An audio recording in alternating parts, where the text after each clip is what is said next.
Amen. Donc j'ai un thème pour ce soir, tu vas pouvoir l'afficher, qu'on va partager ensemble aujourd'hui, par la grâce de Dieu.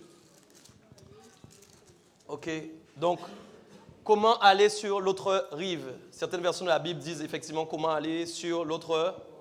Voilà, souvent c'est dit bord. Moi j'ai changé, j'ai pris l'autre rive, c'est la même chose, c'est la même signification, qui veut dire en fin de compte comment accéder finalement d'une rive à une autre. J'ai entendu beaucoup parler en fait de cette thématique dans beaucoup de messages. Et parfois, les gens ont un engouement en fait à passer sur l'autre rive. Pourquoi? C'est assez particulier parce que je crois c'est la semaine dernière en fait, nous avons eu un culte spécial pour ceux qui n'étaient pas là et il n'y a pas eu de message en fait pendant qu'on faisait le culte pour ceux qui étaient là.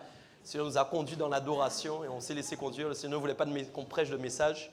C'était juste sa présence. C'était vraiment fabuleux.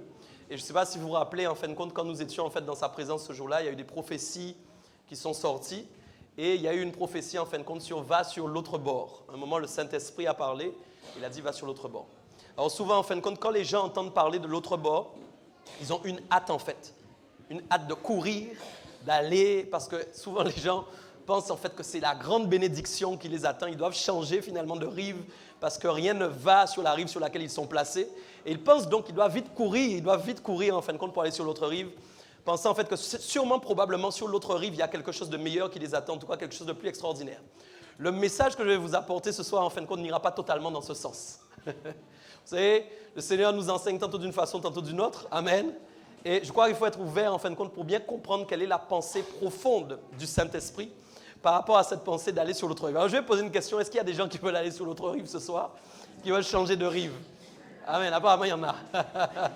Alléluia. On doit comprendre, en fin de compte, de quoi il s'agit.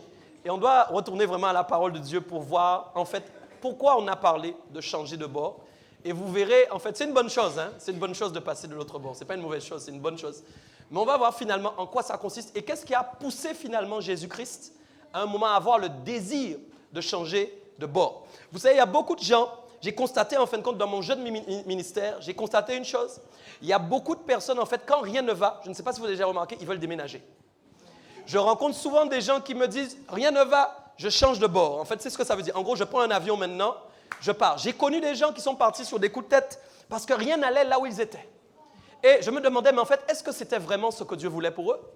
Ou est-ce qu'en fin de compte, c'était une motivation qui était en train finalement d'être construite, d'émaner finalement d'un désir en fait de sortir d'une situation qui était difficile? Or, pourtant, on peut bien voir et clairement comprendre que dans l'épreuve, finalement, le Seigneur a tellement à nous apprendre. Et nous devons apprendre, je crois, à grandir en milieu hostile. C'est pourquoi la façon dont je vais te présenter, en fin de compte, l'autre rive, l'autre bord aujourd'hui, ça va te faire du bien, je t'assure. D'ailleurs, je crois même que tu n'auras plus envie de passer sur l'autre bord aussi vite.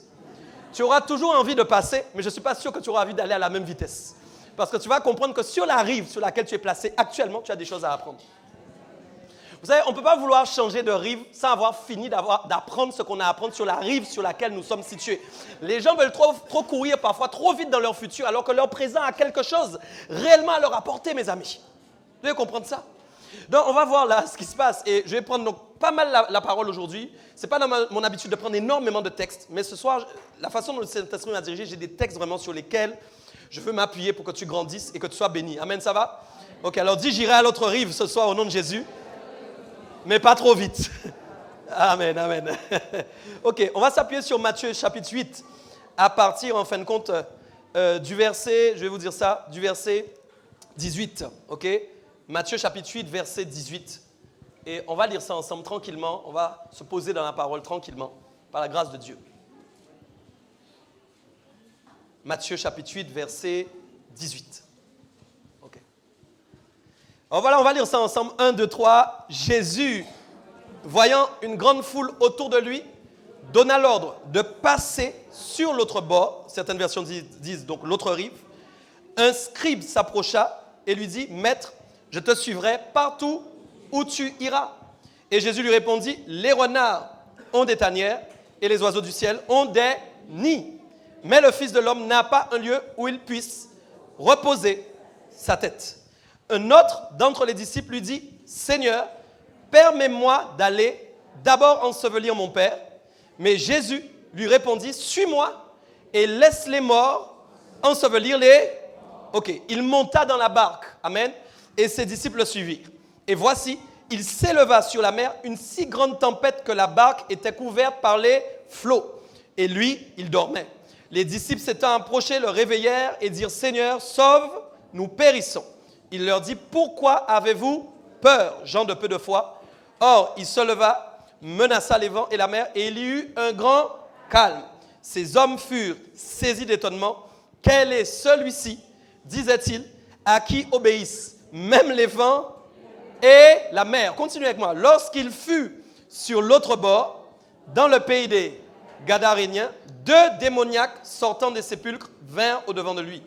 Ils étaient si furieux que personne n'osait passer par là. Et voici, ils s'écrièrent, « Qu'y a-t-il entre nous et toi, fils de Dieu? Es-tu venu ici pour nous tourmenter avant le temps? » On peut s'arrêter là, on peut acclamer la parole de Dieu. OK. Beaucoup de choses dans ce texte. Beaucoup de choses. Je vais vous donner déjà 9 points que je vais essayer d'aborder ce soir. Vous pourrez ensuite voir, je ne sais pas si on aura le temps de tout voir, mais il y a 9 points que je vais aborder, que je vais essayer d'aborder, qui sont en tout cas situés dans ce texte. Le premier d'abord, c'est l'intimité avec Dieu. Mais je parlerai surtout du niveau de la solitude. Quand je vais parler de l'intimité avec Dieu, je vous parlerai en fait de ce qu'est la solitude, parce qu'il y a une bonne solitude, vous verrez. Deuxièmement, le changement de rive. Pourquoi il y a un changement de rive, un changement de bord? Troisièmement, les raisons qui vont nous empêcher de changer de bord. Et on verra 2 points essentiels, parce que Jésus est un mode de vie tout-terrain, et deuxièmement, on ne peut pas vivre dans l'émotionnel. Je vais aborder ça en sous-thème là-dessus. Enfin, quatrièmement, suivre Jésus pendant le trajet vers l'autre rive, c'est-à-dire rester attaché à Christ pendant qu'on est en train de changer en fait de rive. OK? Vous êtes là toujours, ça va? Cinquièmement, surmonter l'épreuve pendant le trajet, parce qu'en fin de compte, le trajet, vous allez voir, est toujours en fait rempli d'épreuves. Sixièmement, manifester la foi dans l'épreuve. Au moment où vous allez traverser en fait pour aller vers l'autre bord, vous verrez qu'il y a une épreuve, mais que vous devrez manifester la foi pour passer l'épreuve. Septièmement, apprendre à menacer vos peurs et vos angoisses. Très important, ça a été dit dans la louange ce soir en plus. Huitièmement, se préparer à rencontrer plus redoutable sur l'autre rive. Les gens pensent parfois que sur la rive sur laquelle ils sont actuellement, c'est là où c'est difficile, mais ils ne savent pas peut-être que sur l'autre rive où ils vont accéder, il y aura encore plus difficile. Et enfin, neuvièmement, nous allons parler de la renommée qu'il y a sur l'autre rive. OK? Ça va? Est-ce que j'ai été clair? OK. Très bien. On va reprendre le texte déjà au premier verset pour qu'on reste bien ensemble ce soir. La Bible dit, regardez bien, Matthieu 8, 18, Jésus voyant une grande foule autour de lui, donna l'ordre de passer sur l'autre bord. OK. Donc regardez bien quelque chose. On voit là en fait que Jésus n'avait pas programmé lui-même de changer de rive. Il ne s'est pas levé un matin en se disant, tiens, aujourd'hui, je vais changer de bord. Mais il y a eu en fin de compte des circonstances qui ont poussé en fin de compte sa décision. Et on voit là qu'il y a une circonstance très importante. Il dit quoi? Il a vu une grande foule autour de lui. Apparemment, il y avait tellement de monde autour de Jésus qu'il a eu envie de se déplacer pour changer en fin de compte de bord. OK? Donc, on va constater déjà quelque chose ici dans le caractère de Christ lui-même. On voit ici bien que avoir trop de foule autour de lui, c'était problématique en fait pour lui au bout d'un moment. Pourquoi? Parce qu'il avait compris qu'il avait besoin de respirer à un moment. Et vous-même, quand vous vivez, vous ne pouvez pas être asphyxié par des choses qui vous entourent sans jamais avoir l'envie de vous retrouver seul. Je connais en fait des gens qui n'arrivent jamais à être seuls, qui même n'arrivent jamais... Je connais même des gens qui vont chercher un conjoint ou une conjointe simplement parce qu'ils n'arrivent pas à vivre seuls. Ça dénote en fait d'un problème qu'il y a dans la relation d'intimité avec Dieu. Parce que si vous n'êtes pas habitué vous-même à vivre seul, c'est que vous n'êtes pas habitué à vivre avec Dieu. Je ne sais pas si je me suis fait comprendre. Parce qu'en réalité, quand Dieu est dans la vie de quelqu'un, la personne n'est jamais seule en réalité. C'est un faussaire qui vous fait croire en fin de compte que vous êtes seul. Mais pourquoi? Parce que les gens se sont habitués à créer un environnement. Et à travers cet environnement, quand cet environnement n'est plus là, ils trouvent la solitude bizarre. Or pourtant, si vous avez créé un environnement avec la présence de Dieu, la seule présence de Dieu vous suffira, même s'il n'y a personne avec vous. C'est pourquoi les gens ont beaucoup de difficultés en fait. D'ailleurs, les gens même peuvent rester dans la foule, ils n'ont aucun problème. Plus il y a du monde, plus ils sont contents. Mais on voit, lui, que Jésus n'a pas eu du tout la même réaction. La foule devenait problématique pour lui. Alors, il y a une pensée qui est montée de son cœur. Il a eu le désir à ce moment de rentrer. Donc, ce n'est pas qu'il avait programmé le matin, écoutez bien ceci, qu'il allait changer de bord. Et regardez bien quelque chose, c'est assez extraordinaire aussi. Il n'a pas eu envie de changer de bord parce qu'il avait des problèmes. La foule, ce n'était pas des problèmes. Pourquoi la foule le suivait? Parce qu'il avait de la popularité. Donc, à cause de sa popularité, les gens le poursuivaient et les gens voulaient toujours savoir où ils étaient.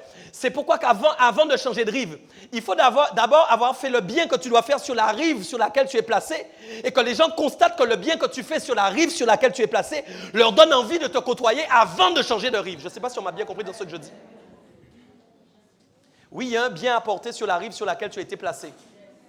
Alors, les gens font l'inverse. Quand ça ne va pas, en fait, là où ils sont, au lieu d'essayer de faire le bien dans le mal qu'il y a, ils préfèrent changer de rive en se disant qu'ils vont trouver le bien sur une autre rive. Je ne sais pas si quelqu'un me comprend.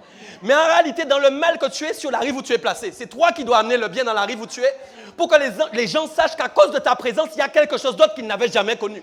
Et c'est ce qui est arrivé à Jésus. La foule le poursuivait parce qu'il faisait le bien. Donc, quand maintenant la foule a commencé à trop grandir, il a eu le désir, effectivement, de changer de bord. Donc, c'est venu dans son cœur. Maintenant, on va changer, effectivement, de rive. Mais on va voir encore d'autres choses. C'est très important. Donc, ça, je vais vous en parler. La solitude, regardez bien, j'ai noté ça, c'est un retrait de toute fréquentation du monde, considéré comme nécessaire par Christ. C'est-à-dire que Christ lui-même considérait comme nécessaire un moment de fuir les gens. Mes amis, je n'ai rien en fin de compte contre la communion fraternelle. Est-ce que vous me comprenez bien? C'est bon, mais il y a des moments pour être seul, en fait, dans la présence de Dieu. Vous savez, quand en fait, quand vous voulez entrer dans la présence de Dieu et que vous regardez votre montre, vous êtes à 1 heure dans la présence de Dieu. Vous dites, mais il n'y a qu'1 heure qui est passée. Je vous assure, vous devez apprendre à rester vraiment dans sa présence. Beaucoup de gens n'arrivent même pas à rester dans la présence de Dieu plus d'une demi-heure parce qu'ils trouvent ça trop long. Ils ont l'impression de ne plus entendre de bruit, de ne plus entendre personne leur parler. Ils sont bizarres parce que leur chair les a habitués à rester dans le bruit. Ah papa, mes amis, vous savez, on dit que c'est le temps du réveil, mais il ne peut pas y avoir de réveil s'il n'y a pas des gens qui ont pris l'habitude de passer du temps dans la présence de Dieu et que ça leur suffit, c'est tout. Qui est prêt à payer le prix, rester dans sa présence, même sans entendre une seule phrase qu'il t'aura donnée? Ah, mes amis. Être dans la présence de Dieu, ce n'est pas simplement dire, ah oui, je suis dans la présence et Dieu va forcément me parler. Vous savez que Dieu peut vous laisser dans sa présence là et ne rien vous dire.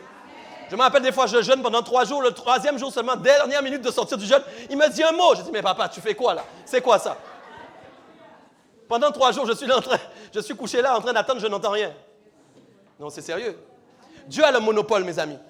Dieu a le monopole sur ta vie. Alors, vous voyez, peut-être on vous a fait croire pendant très longtemps, en fin de compte, que la solitude était quelque chose de mauvais, mais ce n'est pas vrai. La solitude seule sans Dieu, c'est sûr, je comprends, ça n'ira pas. Mais la solitude avec Dieu, mes amis, elle est nécessaire. Tu ne m'as pas entendu. Elle est nécessaire. Elle est nécessaire pour ta vie. On va voir comment, à cause du fait que Jésus s'était habitué à être seul dans la présence de son Père, tout ce qu'il a pu faire par rapport au fait qu'il avait pris l'habitude lui-même de se mettre à part. Ça, on va le voir encore et vous verrez comment c'est important. D'ailleurs, il y a un autre verset aussi qui dit dans Matthieu 14, 23 notamment, que quand en fin de compte il allait à la montagne du moins pour prier à l'écart, d'accord, il était là seul, ok? Il était là seul, d'accord? Seul dans la montagne. Combien d'entre nous sommes capables aujourd'hui de dire nous allons à la montagne et nous allons rester seuls à la montagne?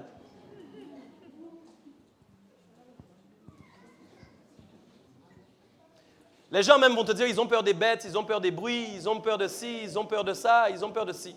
Je me rappelle d'un jour où Dieu m'a dit monte à la soufrière seul. Je suis monté seul. Ce jour-là, mes amis, il pleuvait. Mais quand je vous dis il pleuvait, j'ai dit Seigneur, c'est pas possible. Je monte sous la pluie, chaos et tout, je monte seul. Je dis mais Seigneur, mais qu'est-ce que...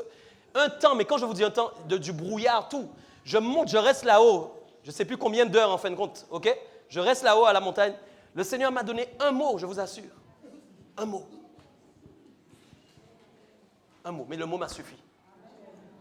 C'était le mot qui me suffisait en fait. C'était le mot qui suffisait à ma vie. Je suis en train de vous dire, à travers ce message et ce début d'année, le Seigneur veut plus de vous dans sa présence. Même moi que vous voyez là, je me suis remis en question par rapport à ce sujet dernièrement avec Dieu. Parce que j'ai constaté, attention, l'activisme, mes amis, ça rentre vite. Et des fois, on peut ne plus être dans la présence de Dieu sans même s'en rendre compte. Allô, je ne sais pas si je parle bien à quelqu'un ce soir, si quelqu'un m'entend bien. Ce n'est pas parce que tu fais plein de choses pour Dieu que tu es dans sa présence. Tu peux être en train de faire plein de choses pour Dieu sans être dans sa présence. Non, c'est sérieux. Il n'y a aucun serviteur qui, parce qu'il fait des grandes choses pour Dieu, peut dire qu'il peut se priver de la présence de Dieu. Mes amis, Dieu attend de nous ce geste que nous fassions. Vous savez, Dieu aussi attend des choses de nous. Dieu apprécie aussi que nous disions, je veux entrer dans ta présence, papa. Je sais que tu es là tout le temps, papa, oui, mais je veux être seul avec toi, sans téléphone, sans ordinateur, sans rien. Bon. Maintenant, on est arrivé, on prépare même des messages, le téléphone est là en train de sonner. Mes amis, mais c'est... mais non, mais ça m'arrivait. Hein? Ça m'arrivait. J'ai pas honte de dire ce que toi, tu ne diras pas. Ça m'arrivait. Mais Dieu attend que vous soyez seul avec lui. Ok, ça va, c'est important. Très, très, très important. Deuxièmement, regardez bien, on va prendre la suite. Jésus, voyant une grande foule donc autour de lui, donna l'ordre de passer sur l'autre bord. Et il va y avoir des questionnements qui vont arriver. Regardez bien verset 19, qu'est-ce qu'il est dit? Il est dit donc, un scribe s'approcha et lui dit, Maître, je te suivrai partout où tu... j'aime ça aussi, voilà. Et voyez bien, donc Jésus prend la décision à ce moment-là, regardez, de changer de bord, comme nous parfois nous avons envie de changer de rive, ok? Et puis il va se passer quelque chose, il y a un homme qui va venir et qui va lui dire, Seigneur, je vais te suivre partout où tu iras. C'est ce que vous avez tous dit ici, amen. L'homme va dire, je vais te suivre partout où tu vas aller, ok? Donc déjà, lui-même, il est en train de prendre des risques en fin de compte lorsqu'il dit ça, parce que Jésus même ne sait même pas là où il va aller demain. C'est pourquoi quand en fin de compte vous prenez un mot avec le Seigneur, que vous dites, je veux aller partout où tu iras, préparez-vous à déménager souvent si vous devez déménager souvent, hein? Mais pas compris. Jésus va donner une réponse qui est quand même importante. Regardez bien ce qu'il va dire. Il va dire donc, regardez ça. Jésus voyant une grande foule autour de lui, donna l'ordre de passer sur l'autre bord. Un scribe s'approchait et lui dit, Maître, je te suivrai partout où tu iras. Jésus va lui répondre quoi? Les renards ont des tanières et les oiseaux du ciel ont des... Mais le Fils de l'homme n'a pas un lieu. Le Fils de l'homme n'a pas un lieu où? Ok, le Fils de l'homme n'a pas un lieu où reposer sa tête. Donc, autrement dit, ça veut dire quoi? Tu veux me suivre, d'accord. Ok? Mais sache, c'est pour ça que j'ai dit qu'en fait, Jésus est un tout-terrain. Tu es là? Donc, tu veux me suivre, mais sache que demain même, je ne sais pas où je vais poser ma tête. Bon, tu ne m'as pas compris. Je ne sais pas demain, en fin de compte, où est-ce que ma tête va se reposer. Ça dénote en fin de compte de la façon, en fin de compte, dont vous devez vivre, inspiré par le Saint-Esprit. Parce qu'en réalité, nous programmons encore beaucoup de choses sur nos plannings, alors qu'en fait, ce serait le Saint-Esprit qui devrait normalement programmer les choses que nous devons faire. Mes amis, c'est un problème parce que nous avons facilité à dire « Seigneur, je vais te suivre ». Mais bizarrement, quand Dieu veut donner son planning, notre planning est déjà planifié. Non, mais je sais que Dieu, s'il est avec toi, qu'il va te dire en fin de compte, fais ce que tu trouves bon à faire. C'est ce qu'il avait dit à Saül aussi. Mais je veux être sûr quand même que Dieu est vraiment avec toi. Hein? Amen. Je veux être sûr que Dieu est vraiment avec toi. Donc le Dieu que vous avez décidé de suivre, mes amis, c'est un Dieu qui va vous amener en fin de compte dans des endroits où vous ne vous y attendez pas. Et c'est un Dieu qui va vous demander de prendre des décisions auxquelles vous ne vous y attendiez pas non plus. Donc quand l'homme a posé la question, Jésus a sondé son cœur, mais il voulait lui faire comprendre bien, attention, ce que tu es en train de demander, est-ce que tu as vraiment bien réfléchi en fait? Est-ce que tu as pris conscience réellement de celui que tu veux suivre? Et ça entre encore dans la notion d'engagement, mes amis. Quand nous nous engageons avec Dieu, nous devons bien réfléchir dans la notion d'engagement. C'est le problème de l'Église aujourd'hui. Les gens veulent s'engager en fin de compte quand ils voient les belles choses, mais quand les choses deviennent difficiles, ils ne sont plus là. Bon, allô? Allô? Vous voyez, quand les gens sont debout là, hein, sur les réseaux et tout ça, quand ils vont bien, mais quand les gens tombent, qu'est-ce qui se passe? Ah bon, personne ne répond. Bon. C'est ça le problème. Donc Jésus avait dit, tu me suis ok, mais en fait, est-ce que tu es prêt à me suivre dans toutes les conditions?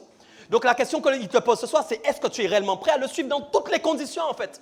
Parce que l'engagement ne dépend pas en fin de compte des circonstances, des événements qui vont avoir lieu, mais si l'engagement a été pris réellement avec Dieu et que tu as une vision que tu portes dans ton cœur et que c'est Dieu qui l'a réellement inspiré, alors quel que soit ce qui va se passer, tu dois aller au bout de la vision. Ça c'est clair. Donc vous devez comprendre mes amis, là à ce moment-là encore, on peut le voir, donc il a dit deux choses, c'est pas tout. Il a dit donc les renards ont des tanières, les oiseaux du ciel ont des nids, le Fils de l'homme n'a pas un lieu où il puisse reposer sa tête. Et il va se passer une deuxième réaction encore qui va arriver. Il y a un autre homme qui va venir. Et il va dire donc, un autre dans les disciples lui dit, Seigneur, permets-moi d'aller d'abord ensevelir mon père. Mais Jésus va lui répondre, suis-moi et laisse les morts. Ce verset-là pourrait choquer. En fait, on ne prêche pas souvent sur ce verset parce qu'on va penser que le pasteur ne veut pas faire des obsèques. Pourtant, vous savez qu'on ne peut pas l'enlever de la Bible.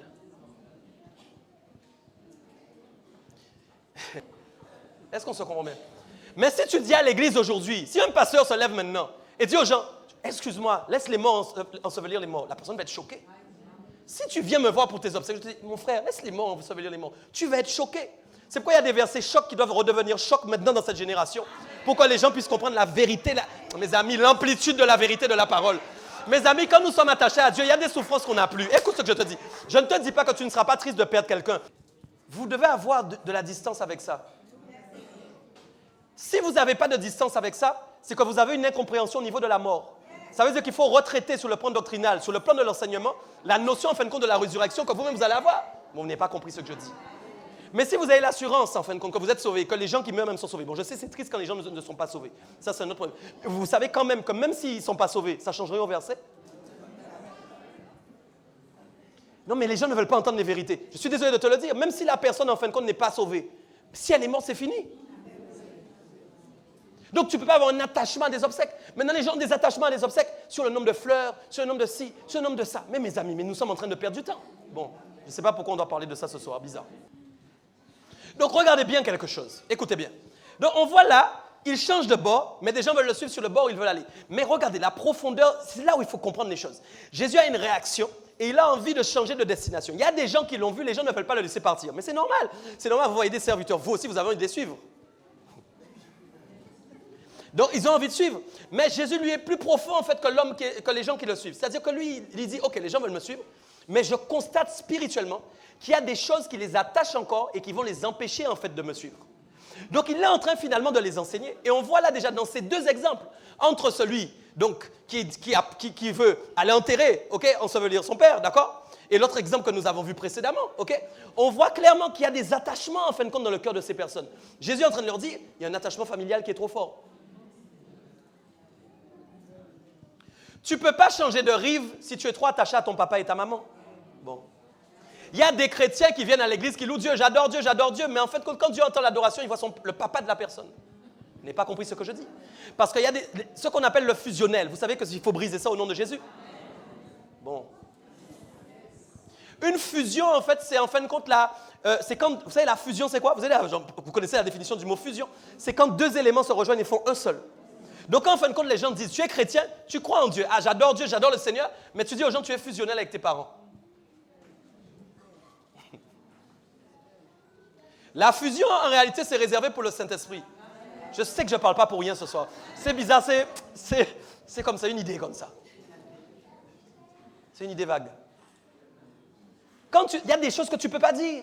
Le Saint-Esprit qui est en toi, il est fusionnel. Hein? Il est fusionnel. La fusion, c'est en fin de compte, je suis dans le Père et le Père est en moi. Allô? C'est ça la fusion. Je suis dans le Père et le Père est en moi. Donc moi, je suis en eux. Ah bon. Donc quand nous parlons en fin de compte de fusionnel, ce n'est réservé en fin de compte qu'à Dieu. La seule personne avec qui vous pouvez faire fusion, c'est le Saint-Esprit, mes amis. Et c'est pourquoi le Saint-Esprit est venu habiter en vous. Pour fusionner avec vous. Et pour avoir toutes les qualités en vous. Ah, messieurs. Donc, vous voyez, vous n'allez plus jamais voir les obsèques de la même manière à partir de ce jour. Je vous autorise à pleurer pour des gens que vous perdez, il n'y a pas de problème. Mais ne pleurez pas pour les obsèques, s'il vous plaît. Parce qu'il faut tel obsèque, il faut tel ci. Quelle que soit la personne qui fera les obsèques, ce n'est pas grave. Vous devez être attaché à Dieu en toutes circonstances. Sinon, vous devez encore rester sur l'autre rive. Tu n'as pas compris ce que je dis. Pourquoi je suis en train de te dire, tu veux changer de rive, mais est-ce que tu as bien réfléchi réellement à la puissance de ton attachement à Dieu, à la profondeur de ton attachement à Dieu? On est en train de parler de changer de rive, de changer de bord, de changer de dimension, mais Dieu est en train de te dire, regarde, pour pouvoir changer de rive, il faut un certain niveau d'attachement à Dieu. Et voilà encore un problème, parce que quand ces choses-là, en fait, n'ont pas été traitées, les gens n'ont pas pensé, en fait, que quand ils vont changer de rive, il y a comme j'ai dit au début, on ne peut pas passer d'une rive à une autre sans passer par un chemin. Bon, enfin, on va arriver à ça. Tu es là ou pas? Donc, regardez bien, j'ai parlé premièrement de la solitude. J'ai bien expliqué les choses et j'ai dit que la solitude, elle est essentielle pour vos vies et que vous devez... Moi, je sens ça dans mon cœur ce soir, c'est très profond, c'est très important. Okay? Je dois vous dire que Dieu veut plus de solitude avec lui. Ça, c'est le ressenti que j'ai. Ça, c'est la première chose. Deuxièmement, regardez bien, j'ai dit donc, le changement de rive, c'est-à-dire, on a vu que c'est la popularité qui a poussé, en fait, la foule à suivre Jésus. Et donc, à le pousser lui-même à changer de bord. Donc, j'aimerais te dire que la popularité ne vient qu'à partir du moment où tu fais des bonnes choses. Enfin bon, la bonne popularité, parce qu'il y a des popularités liées aux mauvaises choses, malheureusement. Mais celles-là, elles ne vont pas très loin. Mais lui-même, les gens le suivaient parce qu'il faisait des bonnes choses, d'accord? Donc, c'est pourquoi je t'ai dit, sur la rive sur laquelle tu es maintenant, dans ton présent, tu dois t'appliquer à faire des bonnes choses. Est-ce que tu me comprends bien? Et d'ailleurs, désolé de vous le dire, ne soyez pas choqués, ce sont les hommes qui vont constater que tu fais des bonnes choses. Bon. Si vous voulez des bœufs ou des ânes qui vous poursuivent, pas de souci, pour faire preuve d'humilité. Mais avec toute l'humilité, je ne sais pas si vous m'avez compris, ce sont des hommes qui doivent dire que vous êtes bien. Bon, hein, c'est pas grave.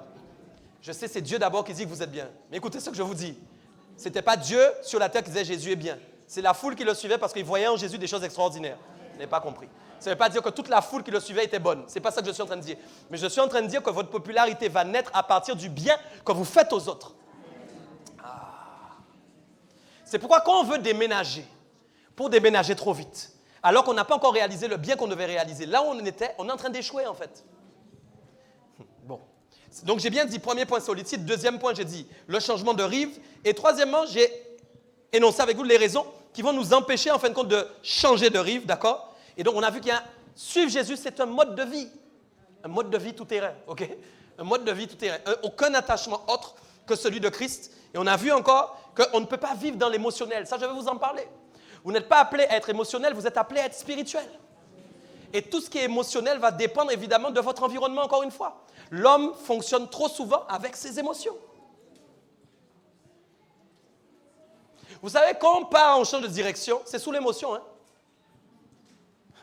Je vous dis quelque chose. Si nous faisions un pourcentage, bien souvent les gens sont plus dans l'émotionnel que dans le spirituel. Bon. D'ailleurs, Dieu te dira souvent d'aller quelque part où tu n'as pas envie d'aller. J'ai dit souvent, je n'ai pas dit tout le temps. Je ne vais pas dire que je fais des doctrines. Bon, vous ne m'avez pas entendu. Dieu te dira souvent d'aller dans un endroit où tu n'as pas envie d'aller. Lisez la Bible, vous verrez. Tout le monde n'allait pas, je vais là où j'ai envie d'aller. Non, ce n'est pas ça. Ah là là. Amen. Ok, je continue, gloire à Dieu. Amen. Tu es là ou pas? Et puis, ce n'est pas fini. Verset 23. Il va se passer une chose, évidemment, parce que Jésus a dit qu'il voulait changer de bord, il voulait changer de rive. Et donc, forcément, qu'est-ce qu'il va faire? Il va monter dans la barque, ok? Et ses disciples, bien sûr, vont le suivre, d'accord? Et la Bible dit les disciples vont le suivre. Donc, ça encore, c'est un point très important sur le fait de suivre Jésus. Mais je ne vais pas m'éterniser dessus, c'est les autres qui m'intéressent. Verset 24, il dit quoi? Voici, il s'éleva sur la mer une si grande tempête. Vous êtes là? Lisez, allez-y si vous l'avez. Que la barque était couverte. Ok, d'accord, ça va. Donc la barque était couverte par les flots et lui, il dormait. Vous voyez, il y a un temps pour se réveiller, il y a un temps pour sommeiller. Bizarrement, lui, il dort quand en fait il y a la tempête. Là où nous serions tous éveillés. Ouais, Jésus un peu à l'envers. Allô, allô, allô, allô. Et bizarrement, par contre, nous dormons quand il faut être réveillé. Vous n'avez jamais remarqué ça? Et quand il faut être réveillé, nous... Bon, enfin bon. Donc Jésus, lui, il dort en fin de compte quand il y a des tempêtes. Okay? Donc ça, c'est une chose. Il y a une tranquillité, il y a une assurance, il y a une confiance en fin de compte que le Seigneur a à ce moment-là qui est très forte. Il a une telle confiance qu'il peut dormir même quand il y a des bruits autour de lui. Il a une telle confiance en Dieu qu'il peut dormir même quand il y a des ouragans. Il a une telle confiance en Dieu que même si la terre se mettait à trembler, il peut dormir quand même. Bon. Moi, je crois qu'il y a beaucoup de chrétiens qui sont comme les sismologues ici. Les gens voient sur Facebook, on prévoit un grand tremblement de terre en Guadeloupe. Même les chrétiens commencent à intercéder comme des fous. Mais vous savez que, attention, bon, mes amis, soyez en paix.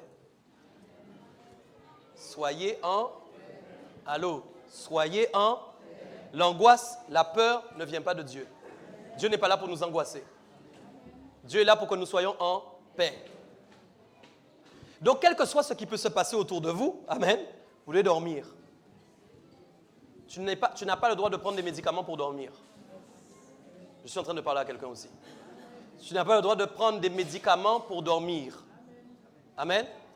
Parce que si tu as reçu l'assurance et la paix du Seigneur Jésus, tu dors en toutes circonstances. Je suis aussi venu te dire que tu es appelé à avoir un sommeil profond. Pas le hasard, hein, tout ça. Je vois des yeux s'ouvrir. Je sais que je ne parle pas au hasard.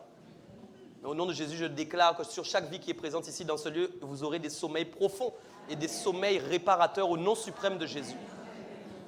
Qu'aucune peur, qu'aucune angoisse ne vienne vous empêcher de dormir.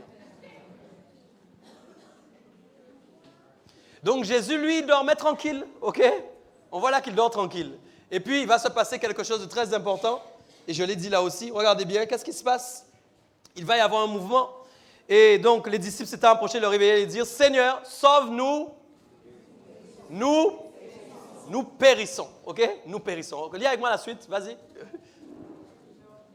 Il leur dit, pourquoi avez-vous peur, gens de peu? Voilà. J'aime ça aussi parce qu'en fin de compte, souvent les gens ont envie de changer de rive. Ils veulent changer en fin de compte de bord, mais ils n'ont pas analysé en fin de compte que dans le voyage, en fait, il va se passer des choses. C'est pourquoi, en fait, quand Dieu vous envoie en mission, ce n'est pas parce que Dieu vous a envoyé qu'il n'y aura rien de mauvais. Bon. Et souvent, en fin de compte, quand les choses arrivent, deviennent mauvaises, même parfois les gens ont tendance à dire c'est le diable qui est en train d'agir. Bon, vous n'avez pas compris ce que je suis en train de dire. Ce n'est pas tout le temps le diable qui est en train d'agir. Mais parfois, Dieu lui-même, si vous avez décidé de changer de bord. En fait, souvent, les gens pensent qu'en fait, comme ils changent de rive, tout ira mieux. En fait, vous savez, mais c'est pas ça. Oui, tout est bon là-bas sur l'autre rive. Mais Dieu est en train de vous faire entrer dans une autre grande dimension, en fait. Bon. En réalité, l'autre bord est une autre dimension. Allô, allô. Ça veut dire que c'est une dimension où tu seras encore plus exploité par Dieu, en réalité. Donc, quand les gens, en fin de compte, changent de bord, écoute-moi bien, ils doivent s'attendre aussi que dans le trajet, il va y avoir des mouvements. Et c'est ce qui s'est passé. Ils ont décidé de suivre Jésus. La tempête a commencé. Jésus lui-même dormait tranquillement. Et puis, ils ont commencé à dire, nous sommes en train de périr, sauve-nous, ok? Et Jésus va répondre, en fin de compte, une chose très importante. Il va dire quoi? Pourquoi avez-vous peur, gens de peu de foi? On ne peut pas passer à l'autre bord sans avoir une grande foi, mes amis. Ce n'est pas possible. En fait, quand on veut passer de l'autre bord sans avoir traité le problème de la foi, c'est qu'on n'a pas encore compris pourquoi Dieu est en train de nous faire passer en fait de l'autre bord. Parce qu'en réalité, la foi que tu as maintenant devra se manifester encore plus puissamment sur l'autre bord parce que tu vas rencontrer encore plus de grandes choses à traiter. Mes amis. La rive sur laquelle tu es, c'est la manifestation de la foi dont tu as besoin pour manifester sur la rive sur laquelle tu es posé. Mais sache que si Dieu te dit tu changes de dimension, c'est que tu vas devoir manifester une plus grande foi encore. C'est la vérité. Ce n'est pas pour avoir moins de choses, des choses plus petites, des choses plus faciles. Ce n'est pas ça du tout en réalité. Donc Dieu permettait en fait que la popularité de Jésus grandisse à cause du bien qu'il faisait, parce qu'il savait qu'à un moment Jésus allait être poussé lui-même à changer de bord. Pourquoi? Parce que Dieu savait que Jésus avait d'autres cas à traiter dans d'autres rives. Allô, allô, allô, allô, allô. C'est pourquoi toi aussi tu as des cas à traiter sur l'autre rive, des cas plus difficiles. Mais si tu n'arrives pas à traiter ce que Dieu t'a donné aujourd'hui, comment tu vas traiter les plus grandes choses? C'est ça la réalité. Donc, c'est pourquoi j'ai dit, vous ne pouvez pas vivre vous-même à travers les yeux, à travers la vie des gens qui font des grandes choses. Vous devez chercher à faire les choses que Dieu vous demande de faire là où vous êtes pour pouvoir accéder aux grandes choses que Dieu a prévues pour vous. C'est ça qui va vous empêcher de vivre dans la vie des gens. Vous n'êtes pas appelé à vivre dans la vie des gens. Vous êtes oui, récupérer les bonnes choses que les grands gens font. Oui, il n'y a pas de problème. Mais vous êtes appelé à vivre vous aussi de grandes choses avec Dieu. Au niveau où Dieu vous a placé, là où il vous a mis. Ne fuyez pas au nom de Jésus. Ne fuyez pas. Il y a même un appel des fois à des prophéties. Dieu dit à quelqu'un ne déménage pas. Mais ce n'est pas au hasard ça. Bon, enfin bref. Tu sais que si ta valise est prête, que tu as pris ton billet, si à travers le message tu sais que tu ne dois pas partir, tu sais que tu ne dois pas partir. Bon, bref, je vois des yeux s'ouvrir. Je sais que le message n'est jamais au hasard. Non, c'est très sérieux. Vous ne pouvez pas faire de votre vie ce que vous voulez, mais c'est Dieu qui doit faire de votre vie ce qu'il veut. C'est ça, allô, allô, allô, c'est ça la réalité. Vous ne pouvez pas dire vous êtes chrétien et vous marchez comme vous avez envie. Ah, mes amis, mes amis, mes amis. Souvent les gens disent ils sont chrétiens mais ils marchent comme ils ont envie. Mais oui, ils ne sont même plus capables d'avoir le tampon du Saint-Esprit, de le ressentir dans leur cœur, de sentir que le Saint-Esprit est en train de les arrêter. Parce que la relation n'est pas assez profonde, mes amis. Vous n'avez pas approfondi les choses avec Dieu.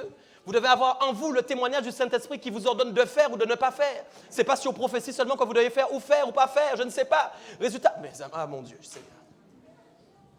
Les gens courent après plein de choses pour avoir des réponses. N'en parlons pas quand les conférences arrivent. Je sais, j'en fais aussi. Mais ce n'est pas la conférence qui va te délivrer. C'est ta relation avec Dieu. C'est ton intimité avec Dieu. C'est ton niveau d'écoute du Saint-Esprit. C'est la façon dont tu ressens dans ton cœur qui te dit oui ou non. La façon dont il t'a appris à définir le oui et le non quand il communique avec toi dans ton être intérieur, dans tes pensées. C'est cette façon-là. Donc Dieu veut plus dans la relation avec vous. Ah mes amis, soyez influencés par le Saint-Esprit. Pas par la chair, pas par l'environnement, pas par ce qui se passe. Je prie Dieu que vous soyez dans des terrains hostiles. Et voilà, les gens vont dire, il dole de prière, lui. Je prie que vous soyez dans des terrains hostiles. Allô, allô, allô. Je prie que vous soyez dans des terrains hostiles. C'est la vérité, parce que c'est là que vous allez apprendre. J'ai jamais vu Jésus dans des terrains tranquilles. Mes amis, non. Lisez la Bible et vous verrez. Il y a des gens, ils changent de terrain en terrain. C'est hostile, ils changent, ils passent sur notre terrain. Puis finalement, c'est trop hostile, ils reviennent sur l'ancien terrain, parce que l'hostilité est moins forte dans le nouveau terrain. Puis ils changent encore, et puis ils changent encore. Je connais des gens qui font que changer comme ça. C'est comme ça qu'ils changent d'église tout le temps aussi. Bon, bref. On ne change pas d'église comme ça. Hein. On ne va pas à l'église parce que les gens prêchent bien. On va à l'église parce que Dieu a mis une vision sur notre cœur qui correspond à la vision que celui qui la porte. Ah bon, j'ai mal dit ça, mais en fait, que celui qui porte la vision, je porte aussi la vision. Et ce n'est pas pour un homme que je vais à l'église. Et je ne quitte pas forcément l'église parce que tout va mal. Bon. C'est sérieux, hein? Des fois, ça arrive, il faut quitter, hein? C'est vrai. Mais quand tu quittes trop souvent, c'est bizarre quand même. Tu ne m'as pas entendu. Il y a des fois, il faut quitter. Hein? Ça, j'avoue, il y a des fois, il faut quitter. Mais quand tu quittes trop souvent, c'est bizarre. Quand Dieu même met en fin de compte lui-même son sondeur sur toi, en fait, tu sais, quand il voit vraiment qui tu es, il voit que tu as plein de noms en fait sur toi d'église. Mais qui es-tu en fait? Toi-même, tu as le nom d'une église qui n'existe pas, mais qui existe sur toi. Ça, c'est problématique. La stabilité, c'est important. Dieu n'est pas instable, vous devez être stable. L'instabilité va amener l'instabilité dans vos affaires. Allô, allô. L'instabilité va amener l'instabilité dans votre famille. Allô. L'instabilité va amener l'instabilité dans votre travail. Je suis sérieux dans ce que je vous dis. Je suis très sérieux. L'instabilité ne se passe pas que dans le seul domaine de la vie d'une personne. Quand quelqu'un a de l'instabilité, elle va déteindre dans plusieurs domaines de sa vie. Je vous l'assure. Donc, vous devez être stable. Dieu est stable. Si vous-même vous constatez qu'il y a trop d'instabilité dans votre vie, vous devez aller au pied de Dieu. Et demandez à Dieu de vous analyser. Demandez à Dieu de vous montrer qu'est-ce qui ne va pas dans votre vie. Qu'est-ce qui doit changer réellement. Regardez la stabilité de Jésus. C'est la stabilité qui est connectée à la confiance, qui est connectée aussi à la maîtrise, qui a fait qu'il dormait en fin de compte pendant la tempête. C'est ça en fait. Parce que c'est un Dieu stable. Ce n'est pas un Dieu qui bouge dans son caractère émotionnellement en fonction en fin de compte de ce qui arrive. Vous n'avez pas compris. Il est stable. Et quand on est stable, qu'est-ce qu'on fait? On ne bouge pas. Ça me rappelle souvent l'avion quand ça commence à bouger dans tous les sens. Tu es en mission, toi-même, tu te dis, mais qu'est-ce qui se passe là, hein? Mais tu dois rester stable dans ton siège, au nom de Jésus. Sans crainte, sans peur. Parce que tu sais que c'est Dieu qui est en train de te conduire. Par contre, maintenant, si tu es dans des turbulences liées à un mauvais voyage que Dieu n'avait pas choisi pour toi, ça, c'est un autre problème. Ça, c'est un autre problème. Tu dois commencer à intercéder maintenant. Tu dois commencer à prier dans l'avion maintenant, qu'il ne tombe pas. Amen. Ok, je parle à quelqu'un toujours. Acclame Dieu si tu es là avec moi alors. Amen.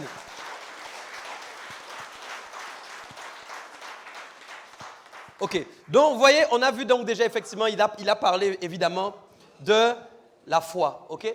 J'aimerais vous montrer quelque chose de très important aussi qui a fait que Jésus avait cette attitude, et je vais même dire cette amplitude en fait dans la foi, et aussi vous montrer qu'est-ce qu'il a voulu finalement donner à ceux qui le suivaient, et nous-mêmes en tant qu'Église pour que nous puissions comprendre. Pourquoi? Parce que pour obtenir en fin de compte cette disposition qu'il avait, c'est à cause en fin de compte du fait qu'il avait l'habitude d'être dans la solitude avec Dieu. Ce n'est pas parce qu'il intercédait 10 ans, ce n'est pas parce qu'il jeûnait souvent, mais c'est parce qu'il avait pris l'habitude d'être seul à part avec Dieu. Regardez quelque chose, je vais vous montrer juste quelque chose, vous allez comprendre. Regardez bien ça. Premièrement, regardez, je vais vous montrer une chose. Plusieurs choses qui ont agi en fin de compte dans la vie de Jésus. Prenez Matthieu 15, verset 29. Matthieu 15, 29. Matthieu 15, verset 29 nous dit...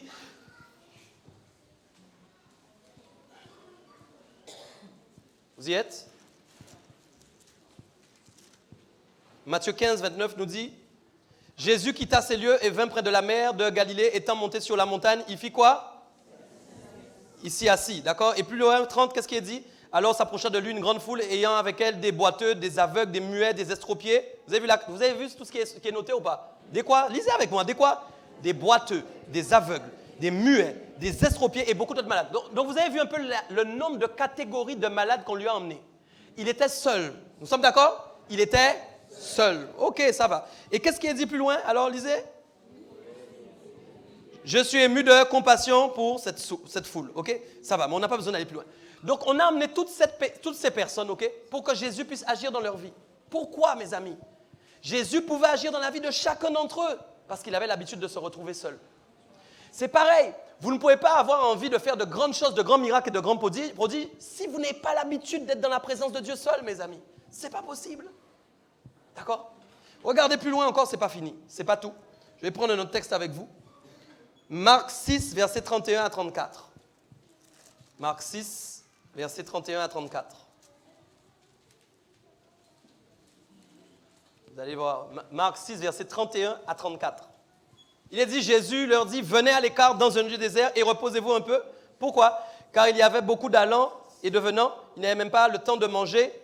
Je reprends, verset 32. Ils partirent donc dans une barque pour aller à l'écart dans un lieu désert. Beaucoup de gens les virent s'en aller et les reconnurent. Et de toutes les villes, on accourut à pied, on les devança au lieu où ils se rendaient. Quand ils sortirent de la barque, Jésus vit une grande foule et fut ému de compassion pour eux parce qu'ils étaient comme des brebis qui n'ont point de berger. Qu'est-ce qu'il a fait? Il se mit à leur... Il avait la capacité de leur enseigner beaucoup de choses. Pourquoi? Parce qu'il s'était mis à part. Écoutez ça. Donc chaque fois que Jésus, en fin de compte, se mettait à part, il avait la capacité de manifester des choses extraordinaires par la suite. C'est pourquoi vous-même, en tant qu'enfant de Dieu, qui voulez manifester la présence de Dieu et donner le témoignage même de Dieu, vous-même dans votre vie personnelle, si vous ne prenez pas le temps de vous mettre à part, vous ne pouvez rien témoigner derrière. C'est comme ça qu'on se retrouve avec des personnes qui veulent évangéliser mais qui ne sont pas capables de parler de la part de Dieu. Ou qui trouvent ça très difficile.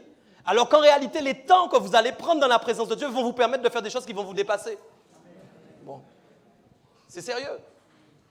C'est les temps à part qui vous permettent de le faire. D'accord? On pourrait donner encore un bon nombre d'exemples pour que vous puissiez comprendre de quelle façon chaque fois qu'il se mettait à part. La Bible dit encore, Luc 22, 39, 40, après être sorti, il alla selon sa coutume à la montagne des Oliviers. C'était une coutume qu'il avait. Ses disciples le suivirent. Lorsqu'il fut arrivé dans ce lieu, il leur dit, priez afin que vous ne tombiez pas en... Donc pareil, parfois nous devons résister au diable et il va fuir au loin de nous. Les gens sont là en train de résister avec leur propre force. Mais en réalité, s'ils se mettent à part, ils vont apprendre aussi à résister à la tentation.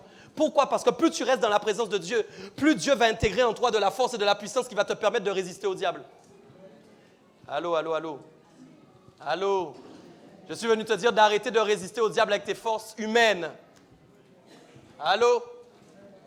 Ce n'est pas par tes propres forces que tu pourras résister à la tentation. C'est le temps que tu passes dans la présence de Dieu qui va te permettre d'être recouvert de la présence de Dieu et de résister aux tentations. C'est sérieux. OK? C'est plus le temps, en fin de compte, de se forcer à faire les choses. Amen? OK, ça va jusque-là? Donc, vous devez comprendre, encore une fois, comme je disais, votre temps seul avec Dieu va changer les choses. OK? Amen? Votre temps seul avec Dieu. Je reviens sur Matthieu 8, toujours. On y était toujours. Matthieu 8, verset 25.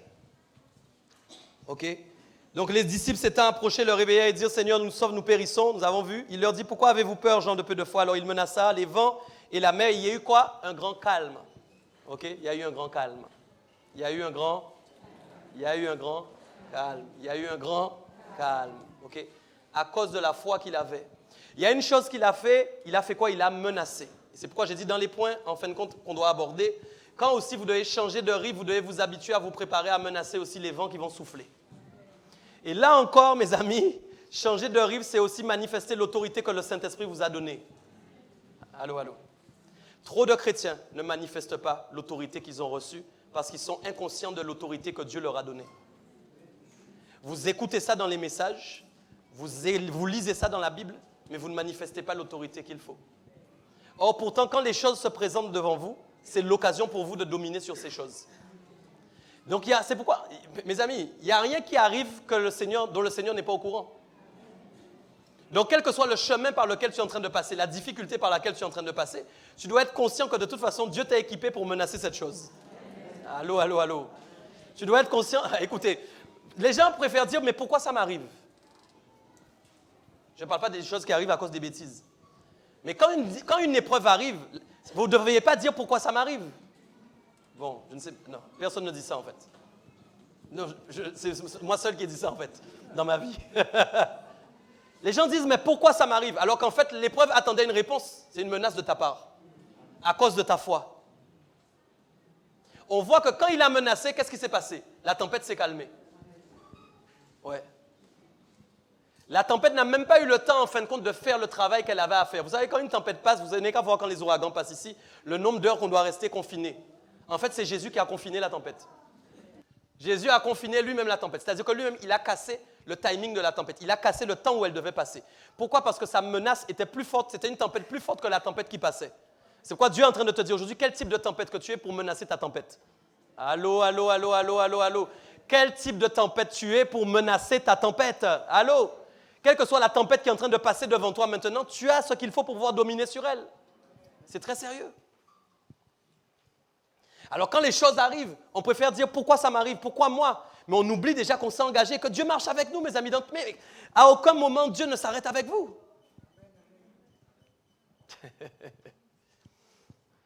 Donc, il l'a menacé. Il y a eu un grand calme. OK? Et bien sûr, verset 27, ces hommes furent saisis de quoi? Voilà. Alors, vous voyez, on veut suivre Jésus et puis on est encore étonné quand il y a des grandes choses qui se font. Ça démontre déjà que dès le départ, on ne croyait pas en tout ce que Jésus était capable de faire. C'est pourquoi des fois, les gens viennent à l'église, ils ne croient pas au miracle. Bon. C'est sérieux. Et vous savez que quand on ne croit pas au miracle, c'est l'esprit d'incrédulité qui s'insère. Et quand il y a l'incrédulité, il y a impossibilité parfois nous-mêmes de faire des miracles, même si on a l'onction. Allô? C'est sérieux. Pourquoi il n'y a pas... Il faut aussi briser cet esprit d'incrédulité. Et que vous ayez une foi à 100%.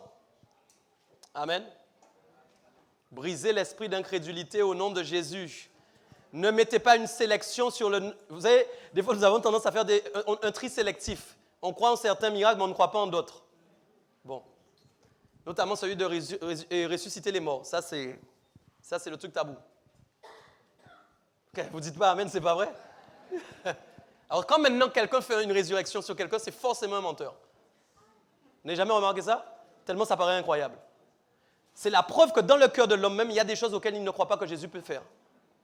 Bon. Tu veux passer sur l'autre bord, mais quel est ton type de foi? Allô, tu veux passer sur l'autre bord, mais quel est ton type de foi? Je demande.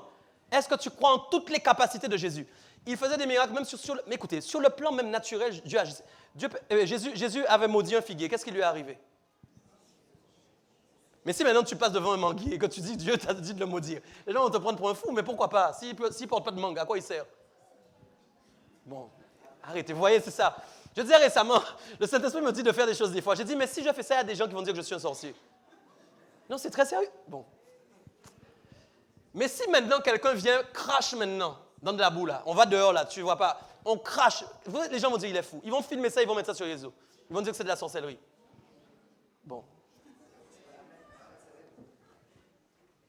Les gens veulent passer sur l'autre bord, mais ils veulent passer comme ils sont. Vous n'avez pas compris ce que je suis en train de dire. Ils veulent passer dans l'état où ils sont, en fin de compte. Pensant que sur l'autre bord, c'est la bénédiction seulement qui les attend. Ce n'est pas ça la réalité des choses. Est-ce que vous me comprenez bien? Vous devez croire en toutes les capacités de Jésus-Christ de Nazareth. Vous devez croire en toutes ses capacités. La Bible dit que la foi d'un plus grand nombre va se refroidir, mes amis. Nous sommes dans des temps difficiles. C'est maintenant que tu dois cultiver ta foi. C'est maintenant que tu dois le faire. Souvent, les gens attendent que les épreuves arrivent pour pouvoir cultiver leur foi. Bon. C'est pas quand l'épreuve arrive que tu cultives ta foi. Ta foi, tu la cultives même quand tout va bien. Mais mes amis, même quand tout va bien, tu cultives ta foi. Amen? OK. Je continue encore. Donc, on a vu, regardez bien, manifester la foi dans l'épreuve, ça c'est important, et apprendre à menacer ta peur. C'est pourquoi aussi vous devez refuser tout système d'angoisse qui vient. Si vous avez des angoisses qui vous poursuivent, si vous avez des peurs qui vous poursuivent, si jamais vous n'arrivez pas à dormir la nuit, vous devez refuser ces choses-là. Levez-vous comme Jésus était debout dans la barque et menacez ces choses au nom suprême de Jésus-Christ de Nazareth. Ce n'est pas votre partage, les angoisses, les peurs, ces choses-là. Ce n'est pas votre partage. Vous devez refuser ça. OK? Plus loin encore, si on continue, regardez bien. Il dit donc, ces hommes furent saisis d'étonnement. Quel est celui, disait-il, à qui obéissent même les vents et la mer? Bon, moi j'aime bien parce qu'en plus, ils se sont demandé qui est-il. Alors toi, tu suis des gens, tu ne connais pas leur prénom. Tu suis des gars, tu ne sais pas qui ils sont. Avant de suivre les gens, analysez-les bien. Hein? C'est très... Allô? Non mais, je ne sais pas si je parle à quelqu'un. Toi, tu ne peux pas suivre des gens et tu ne les connais pas. Il y a une chose que j'ai dit récemment, ça m'a beaucoup plu. J'ai dit la façon dont en fait, on suit les gens sur les réseaux, par exemple sur les écrans, mais quand on se rapproche d'eux, on voit autre chose. Vous savez que maintenant on peut suivre les gens dans l'église, mais aussi sur les réseaux. Mon Dieu, que vous n'êtes pas sûr. Mais c'est d'ailleurs ce qui se passe, les gens suivent sur les réseaux. Vous savez ça? Vous n'avez jamais vu que c'est écrit suivre? Jamais remarqué que c'est écrit suivre? Vous n'avez jamais vu ça? C'est écrit comme ça, non? C'est bien ça. Suivre. Donc quand vous suivez les gens, non? Mais est-ce que vous les connaissez? Ça marche autant pour le bien que pour le mauvais. Hein? Allô, est-ce que je tape sur le cœur de quelqu'un ce soir? Bon. Les gars suivent Jésus, puis quand il fait des choses en fin de compte extraordinaires, mais qui est-il? Qui est-il?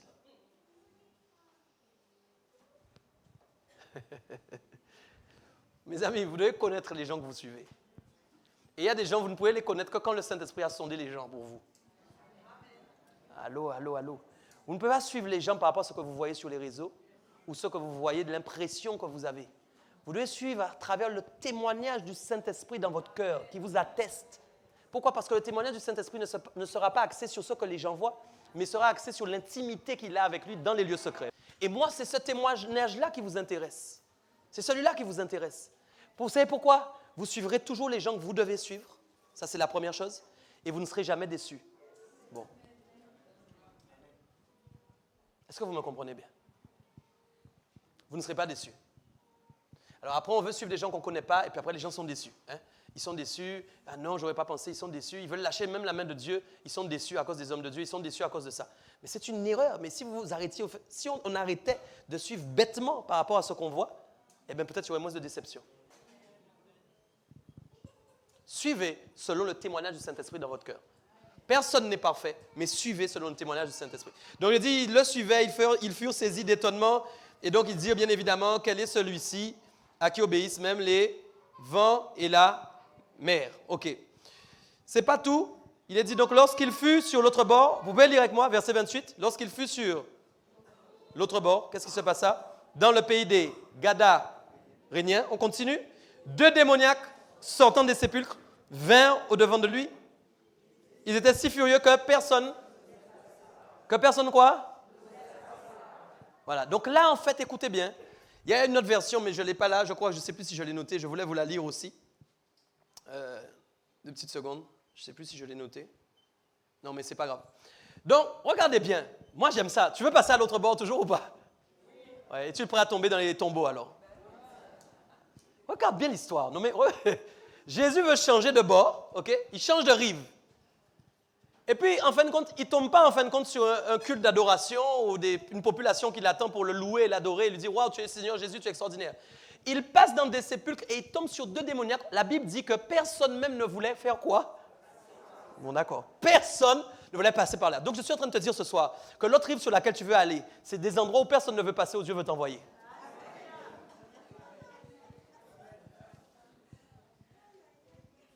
Quoi j'ai dit en début de message? Est-ce que tu es sûr que tu veux aller sur l'autre rive? Vous voulez comprendre, c'est spirituel, mes amis, tout ça. Paul même disait qu'il voulait aller dans certaines régions, mais il était arrêté par le Saint-Esprit. Comprenez ce que je suis en train de dire. C'est poussé par le Saint-Esprit que Dieu est en train de vous dire, vous devez aller à droite ou à gauche. Est-ce que vous comprenez bien? Changer de bord, mais ne pas changer de bord en vous disant que oui, vous changez parce que vous laissez ce qui est mauvais. Non, non, non. Mais changer de bord parce que vous avez quelque chose à accomplir ailleurs pour Dieu. Ah, mes amis, mes amis. Quand moi j'étais à Toulouse en 2010, que Dieu m'a conduit jusqu'ici, j'ai changé de bord. Je suis passé à un autre bord, c'est la vérité. Mais je ne l'ai pas fait parce que je voulais être mieux en Guadeloupe. D'ailleurs, je ne voulais pas rentrer en Guadeloupe. Donc je peux te dire que ce n'était pas pour ça. Ça, je peux te l'attester. Hein. C'était vraiment pas pour ça. Parce que lui et moi, là, on a eu beaucoup de problèmes pour ça. On a beaucoup discuté. Parce que j'ai cru que c'était une fausse prophétie. Mais écoutez, non, c'est sérieux. C'est très sérieux. Vous devez comprendre que Dieu est en train de vous parler, de changer aussi votre manière de voir l'histoire de l'autre bord et l'autre rive. Vous comprenez ça? On ne change pas comme ça. On change pour des raisons qui sont inspirées par Dieu. Ce n'est pas juste, allez, ça ne va pas, allez, on part. Dieu ne veut plus que vous fassiez des crises comme ça. Ah oui, ça ne va pas, je pars. Je sais que je parle à quelqu'un, mais je sais que je parle à des gens. Dieu ne veut plus de ça parce que vous faites la démonstration. D'ailleurs, la Bible dit, dites plutôt si Dieu le veut. Bon. Sinon, vous faites la démonstration vous-même que vous êtes toujours auto-guidé par vous-même. Et que vous dites, vous avez le Saint-Esprit, mais qu'en fait, ce n'est pas le Saint-Esprit qui dirige votre vie. Dans les moments de colère même, votre place n'a pas la place non plus. Bon. Alors, Jésus change de bord. Tu es là ou pas? Il change de bord, ok? Et lui, qu'est-ce qu'il fait? Quand il arrive sur l'autre bord, il tombe en fait sur des démoniaques qui sont plus forts que tous les démons qu'il avait déjà rencontrés auparavant. Tu ne m'as pas entendu. Il tombe sur des démons plus forts que ceux qu'il avait déjà rencontrés auparavant. À tel point qu'ils sont tellement forts que personne ne veut passer là où ils sont. Tu m'entends ou pas dans ce que je te dis? Oui. Donc, mais pourquoi il peut passer là? Parce qu'il a été préparé sur l'autre... Voilà, sur l'autre rive où il était. Il avait déjà manifesté énormément de choses, ce qu'il avait préparé chronologiquement, dans ce qu'il devait faire par la suite, mes amis. Mais s'il était arrivé sans être préparé, vous savez ce qu'il aurait fait? Il ne serait pas passé non plus dans ce chemin-là. Il serait Jésus arrivé, il aurait dit, moi aussi je ne peux pas, personne ne passe, moi non plus je ne passe pas. Mais il pouvait passer. Il pouvait passer.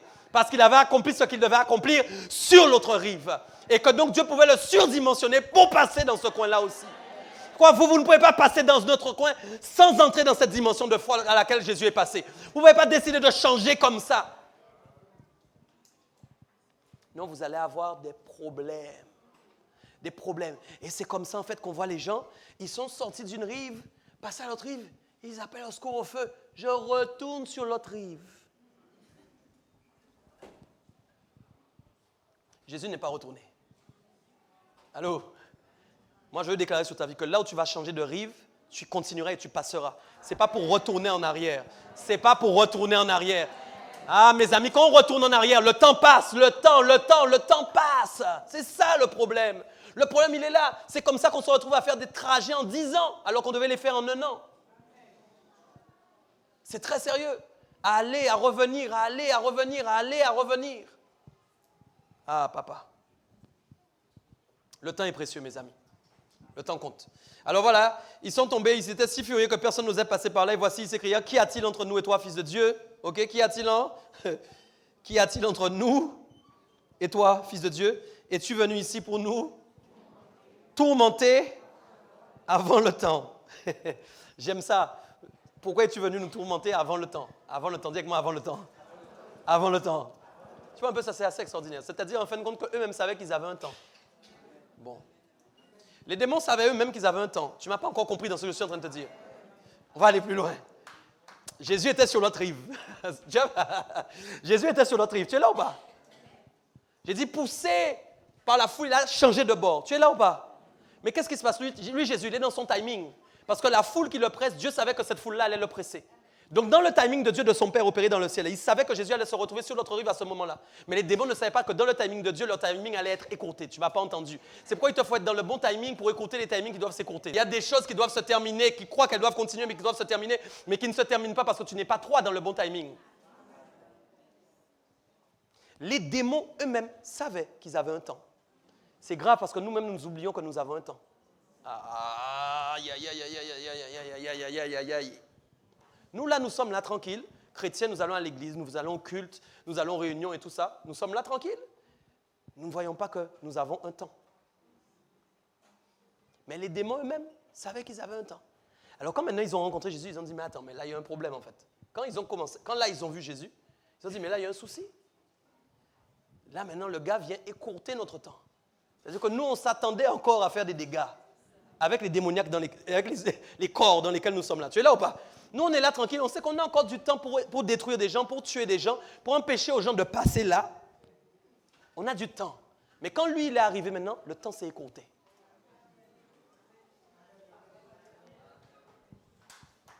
Il y a des choses qui doivent s'écourter dans ta vie. Allô, je parle à quelqu'un ce soir. Il y a des choses qui doivent s'écourter dans ta vie. Il y a des choses qui doivent s'arrêter dans ta vie. Et c'est toi qui vas le faire. Amen. Donc, regardez encore, pour finir. Donc, il a dit, voilà, qu'y a-t-il donc entre nous, fils de Dieu, es-tu venu ici pour nous tourmenter avant le temps? Il y avait loin d'eux un grand troupeau de pourceaux qui paissaient. Les démons priaient Jésus disant, si tu nous chasses, envoie-nous dans ce troupeau de pourceaux. Et il leur dit, allez. Ils sortirent et entrèrent dans les pourceaux. Et voici tout le troupeau se précipita des pentes escarpées dans la mer et ils périrent dans les eaux. Ceux qui les faisaient paître s'enfuirent et allèrent dans la ville raconter, lis avec moi, tout ce et ceux qui étaient arrivés. Ok. Alors toute la ville faisait quoi? Sortit à la rencontre de Jésus. Et dès qu'ils le virent, qu'est-ce qui se passait? Non, je ne m'ai pas compris. Ils le supplièrent. Regarde bien. Non, mais c'est assez intéressant quand même. Alors la première fois, tu es là ou pas avec moi? La première fois, il change de rive, poussé par la foule. Mais là les gens le suivent. Voilà les dimensions. Les gens le suivent en fait par rapport à ce qu'il fait. C'est comme si toi tu es là et puis tu commences à faire des miracles en Guadeloupe. Les gens commencent à vouloir te suivre parce qu'on sait que quand tu es quelque part, il y a des guérisons, il y a des choses qui se passent. Quoi, c'est ton partage, non? Alors les gens vont te pousser. Et puis toi, tu es obligé de changer de rive parce que tu es obligé, apôtre, il faut que j'aille à Bémao maintenant. Ce n'est pas possible. Il y a trop de gens qui m'appellent ici. Et puis lui, maintenant, quand il va à Bémao, il tombe sur des défis encore plus grands que ceux qu'il avait rencontrés quand il était là à Basse-Terre. Tu es là ou pas? Mais il est équipé pour ça. Hein, ça va, il est équipé. Alors il rentre dedans au nom de Jésus. OK? Ça va, tu me suis toujours ou pas? Et puis là, quand maintenant lui, il déménage maintenant, il fait des choses tellement terribles au niveau des miracles et des prodiges. Maintenant, c'est la population qui lui dit de partir.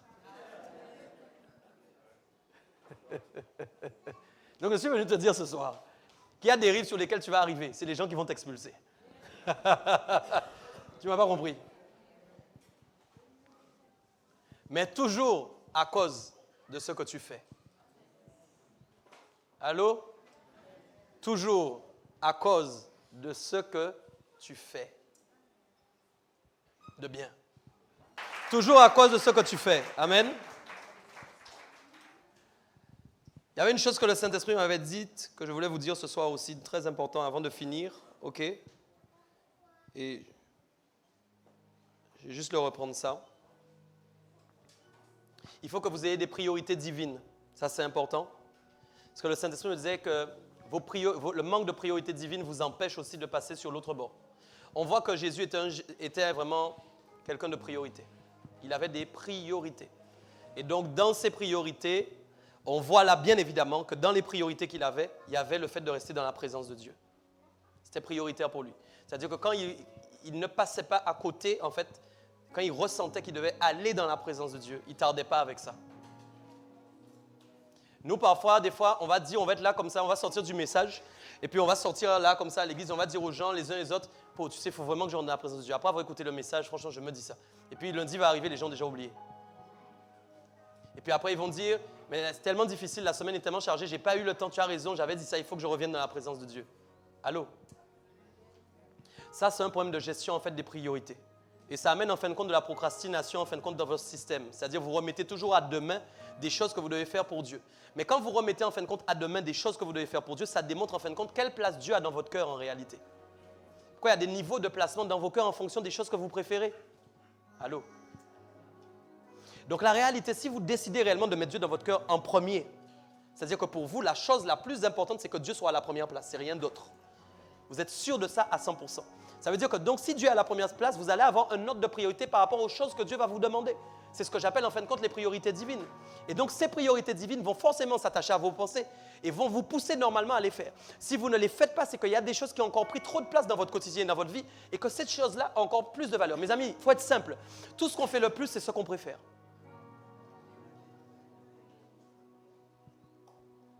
Tout ce qu'on fait le plus, c'est ce qu'on préfère.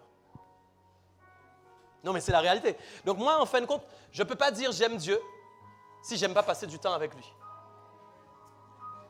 Je ne peux pas dire j'aime le Seigneur alors que je n'aime pas passer du temps avec lui. Parce qu'en général, les gens qu'on aime, on aime passer du temps avec eux. On aime prendre le temps avec eux en réalité. Amen. Donc sinon, ce n'est pas possible. Okay? C'est pas compatible. Donc la priorité, quelle est en fait ta priorité? Là, nous sommes en ce début d'année. Quelle est en fin de compte, sur quoi tu as misé pour ta priorité? Quelle est ta priorité réellement? C'est ce que tu vas faire qui va déterminer en fin de compte quelle est ta priorité. Ça ne peut pas être seulement dans la bouche. Okay?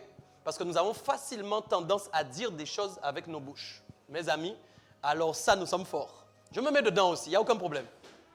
Je ferai ça, je prendrai du temps avec Dieu. Quand n'en parlons pas, le 31 décembre est passé il n'y a pas longtemps, il y a eu beaucoup de bouches.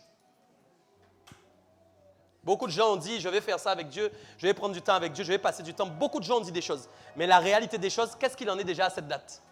Bon. Quelle est ta priorité réellement? Quelle est ta priorité? Quelle est ta priorité? Qu'est-ce que tu as décidé réellement de faire? Est-ce que maintenant tu es prêt à laisser des loisirs, certaines choses pour être dans la présence de Dieu? Juste ça. Est-ce que tu es prêt à sacrifier des choses même que tu aimes pour être dans la présence de Dieu? Est-ce que tu es prêt à le faire? C'est ça la vraie question. Mes amis, il ne peut pas y avoir de réveil s'il n'y a pas des gens qui payent le prix, qui se sacrifient pour être dans la présence de Dieu. Amen. Le réveil ne viendra pas seulement par imposition des mains. Ce n'est pas quand le pasteur va t'imposer les mains, tu vas recevoir l'onction, tu es réveillé. Ça n'a rien à voir. Le réveil va venir de ton cœur d'abord, de ton cœur, de ce que toi tu désires le plus en réalité. Qu'est-ce que tu veux le plus? Venons à l'église, nous disons, nous voulons Dieu. Mais en réalité, qu'est-ce que nous voulons faire pour Dieu? Qu'est-ce que nous voulons faire pour lui réellement? On veut engranger le réveil. Quel prix on est prêt à payer pour le Seigneur? Amen. Les priorités, elles sont importantes.